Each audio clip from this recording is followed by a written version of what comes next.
outside is not that cold, and if you take my hand, I'll walk with you to Georgia. Hello and welcome to Country with Celine. Today we are joined by an artist who burst out into the country music scene after the release of her EP, Finally, picking up 700,000 monthly listeners on Spotify. She's performed alongside Trace Atkins, Eli Youngband, and is set to release her new single on April 16th. Please welcome Halle Kearns. Halle, how are you doing today? I'm doing great. How are you? But it is Halle.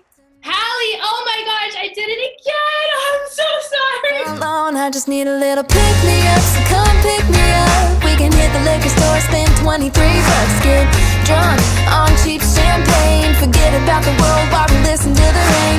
I'm in need of some TLC, and the only way I want is with your lips all over me. Tell me what Oh my god.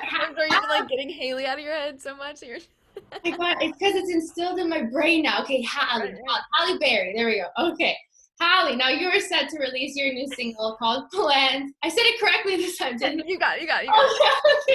Okay, so you are set to release your new single called Plans on April 16th of this year, which is, I think it's next week, if I'm not mistaken. Yes, a week. Yes. Yeah, exactly. Wait, So that's weird. I didn't realize that. Yeah. it's coming so soon, eh? So can you please share any detail of what fans can expect from this release? Oh, absolutely. I'm so excited for this one. It's a really fun, upbeat, we're calling it like a summer jam. Like it's just a really feel good, windows down, driving with your friends song. It's one of my favorite productions I've had on any song so far. It's just really feel good. It's a great follow-up to Whatever You Do in the final EP, and it's just the first of many, many new songs coming out this year. Many new songs coming out this year. Oh, that's exciting. That's really, we need a summer jam too. Yes, I feel like everything's warming up. We're getting in that season. Like I'm ready for it. So exactly. Well, we're all ready for it, and we're all excited to hear it. I can't wait till when it comes out. So like I was mentioning before, you really burst out onto the scene after the release of your EP, Finally, which that EP reached number 7 in the US iTunes country charts and number 5 in the UK, which is a huge accomplishment. And now recently, your song, Whatever You Do, has been hitting country radio, as you were just saying. I saw 2 of your posts. There was one where you were telling your mom about it, and she was ecstatic. You were on the verge of tears because it's such a huge accomplishment. It's so amazing. And then you posted another clip of you actually hearing it in the car. So please describe that moment for you. I have a hard time describing it, honestly, just because it was, it's so, I don't know how to explain it. It's just the most incredible feeling in the entire world. I've been doing this for 6 years, since 2015, and so to release music and it be accepted so quickly and given so much love right off the bat has been amazing. I just feel so validating that I'm on the right track, and I've listened to Sirius XM my entire life, so getting to hear my song on it was just so emotional, and getting to share that win with my parents was also like just so special. Yeah, so special and so emotional, and there's no word to describe. Emotional is the right way to explain Yeah. it. I've been posting videos of me crying all over social media, and I'm like Happy and then crying, happy and then crying. You don't know what to do. It's tears of joy though, so it's all good. Yeah. Now whatever you do, don't stop sliding a bit closer, and don't you stop talking over the music that's making you move your lips a little closer to mine.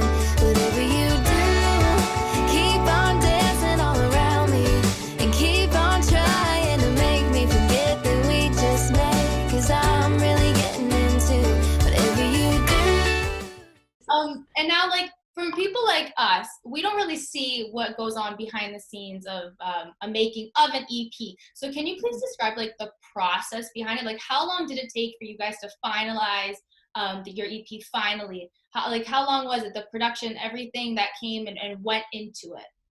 There's so much that goes into releasing music. I think, well, at least the way I did it. I don't know if there's like a shortcut that I'm missing out on, but the way I did it took a long time. Obviously, there's a songwriting component, so getting the songs and making sure they're all cohesive, making sure they're all representative of me and what I'm doing as an artist and my story, and then getting into the studio with them.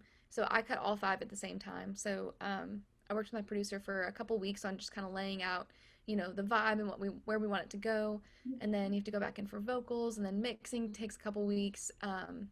So I'd say And then you have to get into the visual content. So then there's music videos, there's photo shoots, and then there's just planning for all of that. And then the marketing aspects, distribution is another thing that it takes some time. You have to submit at least like a month earlier than you release. And then that's it. That's the whole thing. But from start to finish, I'd say it took me at least, I think March is whenever I got in the studio. And then that year prior, I was writing for it. March is when I got in the studio of last year, though. And my first single came out in July. So it's a process that goes behind it all. Definitely. That's something that you don't necessarily hear. We just hear the final product, and we just, right? So what song on that EP would you say that you're most proud of? I know you're probably going to say all of them, but like if you had to pick one. I would say probably Shoes to Fill.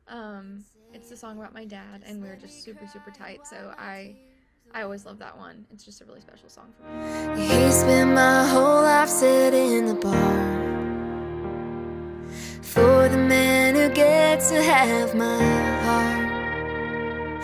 So if you wanna take the hand that he held first, you have gotta be the man he showed me I deserve. And if you're gonna love me like nobody ever will, well baby, you got big shoes to fill. You know, I'm so glad you said that, because that's exactly the song that I was going to follow up to that. I was going to say that my favorite on that was Shoes to Fill, because as a daughter, you look up to your father, right? Since you're a little girl, and he's the one that shows you how a man should treat a woman. And like realistically too, the person that you end up with has characteristics of your dad. Yeah. That's how it happens, right? So was that a Father's Day gift, or like what was his reaction to the song? I feel like he must have just loved it. No, so it was he did. I actually have a video on my TikTok of him hearing it for the first time, but he's been involved in every single step of my career so far. So since I was 18 years old, he has been right next to me. He was at every single show in Missouri. I was like 300 shows. Like he came to every one of them. He's always been like #1 fan, biggest supporter. So whenever I wouldn't show him a certain song, he was very skeptical and very, he definitely knew something was going on. But I just kept telling him, like, Dad, I just can't show you it. I can't show you. You're going to love it. It's just so your vibe. I just kept saying stuff like that to kind of brush him off. And then once I got him in Nashville, my little sister and him were visiting, and I got them in the car, and it was me and my dad up front, and my little sister was in the back, and she was filming, and I played it for him. And it was just like waterworks. We're both crying. It was really, really sweet. But, yeah, it doesn't do it justice. Like, he's just the best guy in the world. So it was just special to get to share that with him.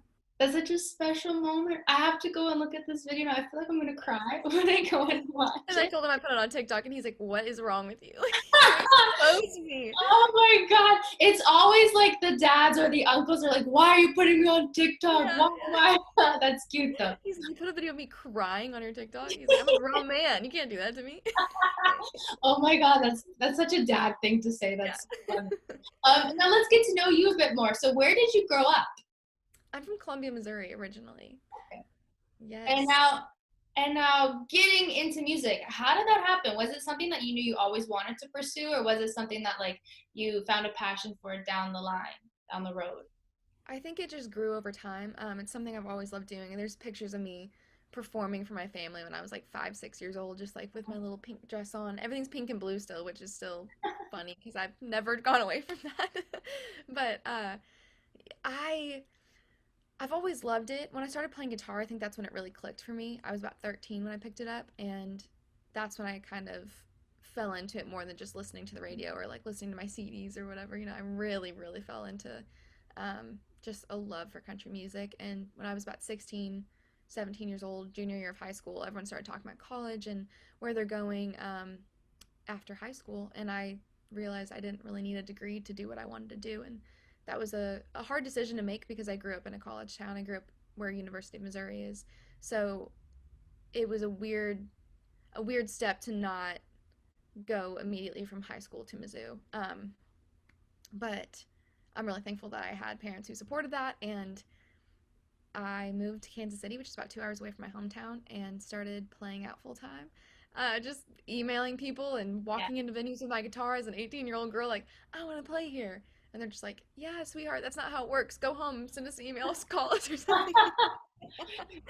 But, a lot of trial and error, and figured it out, and it just snowballed on itself. And the love for it has just grown and grown and grown over the years. And the more I do it, the more obsessed with it I get. And I'm completely all in with this.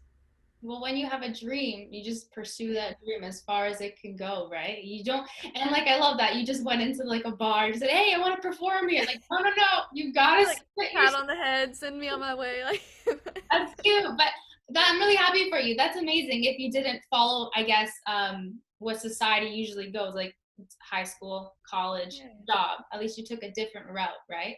Which is amazing. And now, like, what artists would you say that you grew up listening to then, or idolized?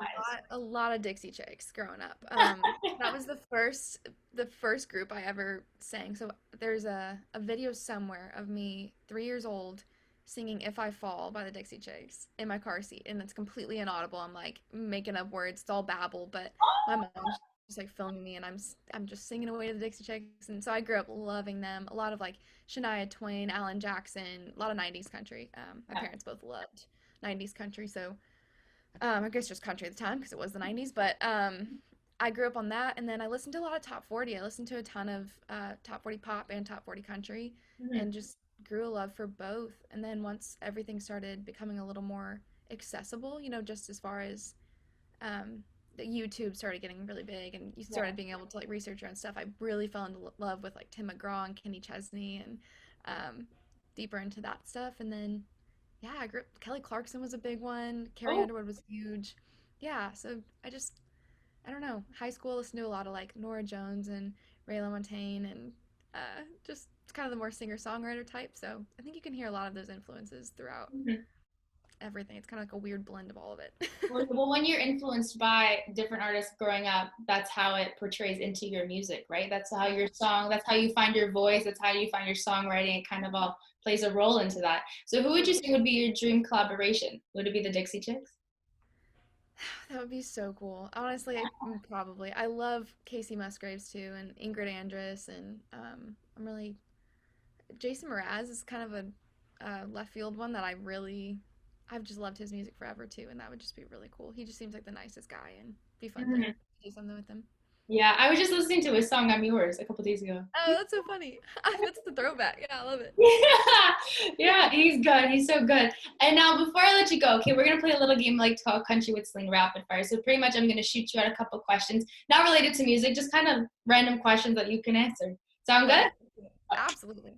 Okay. So first things first. If you could eat only one meal for the rest of your life, what would it be? Oh my gosh. Probably Thai food. Okay. I'm only just craving it right now. That answer will change tomorrow, but probably And it's pizza or pasta the next day. Now, what's one thing that you can't go a day without? Probably talking to some member of my family. Okay, that's fair. And now, what would you do if you won the lottery? So many. I don't know. I would probably do something stupid, like spend a little chunk of money on like my dream guitar or something, and then I'd just give the rest of it away. I know that's like the noble answer and not fun, but like it's just like I think too much money is a little scary. Yeah. You know, you don't need that much money. Like if you would that much money that soon, we don't learn how to manage it as you go. I think it's So yeah. And realistically, when you think about it, like these billionaires and like what do they do with all their money? Like how do you spend that? Like spending it on like a Tesla is like nothing for them, you know? Like but to us, it's like, oh, hello, that's expensive. Yeah. It's crazy. I think it'd be fun to kind of like just drive down the road and like pass out $100 bills. Wouldn't that be fun? Like don't say anything, just hand it to him, walk away. Oh, do that. That would be amazing to do. And like, you know what? Giving back, it's like it just warms your heart too. Like to be able to contribute that much to like your community or to like somebody who needs that help, it's just the feeling you get you can't explain, right? Sure. I think I would like there's nothing you can buy for $100 that would feel better than giving away $100, and I truly believe that. Exactly. Yeah. I completely agree with you. And now last one, who would be your celebrity crush? Oh my goodness. I would say probably one of the Hemsworths. I love them, like totally in love with them. Bradley Cooper. Bradley Cooper. Tom Holland. I got a big old crush on Tom Holland too. He's a little cutie. So You would never think that he has an English accent. Like, because he Oh, I talks know, but it just makes it that much better. It's the same thing with the Hemsworths. I'm like, this is great. This is awesome. that British accent, there's something about it that just like turns girls on. I swear to God. Oh my God! Thank you so much, Holly. Dang, flabbit. Halle Berry. Oh my God! Every time, I swear to God, this happens to me. At least it's not Haley, and you just got that Canadian accent rolling, so we can go with that. You can hear it. Oh yeah, oh yeah. Oh my God! Oh, See, it's so cute. It's so great. I can't I tell. heard a little A come out earlier. You're like A, and I was like, Caught that. there it is, there it is. I'm not gonna lie, I caught that one. Oh my gosh! But thank you so much, Thank you. Halle. Oh fuck! I can't. I'm just done. I'm done. I'm gonna kill myself. I'm so done. But thank you, Halle, for joining me today on Country with Celine. Such a pleasure chatting with you. Honestly, I feel like you and me would be like the best of friends. I want to meet I you someday. completely agree. So, I completely agree. You're awesome. I'm coming to Nashville, and I can't wait to hear plans. I'm so excited for that. Thank you. You always got a place to stay if you're here. Whatever you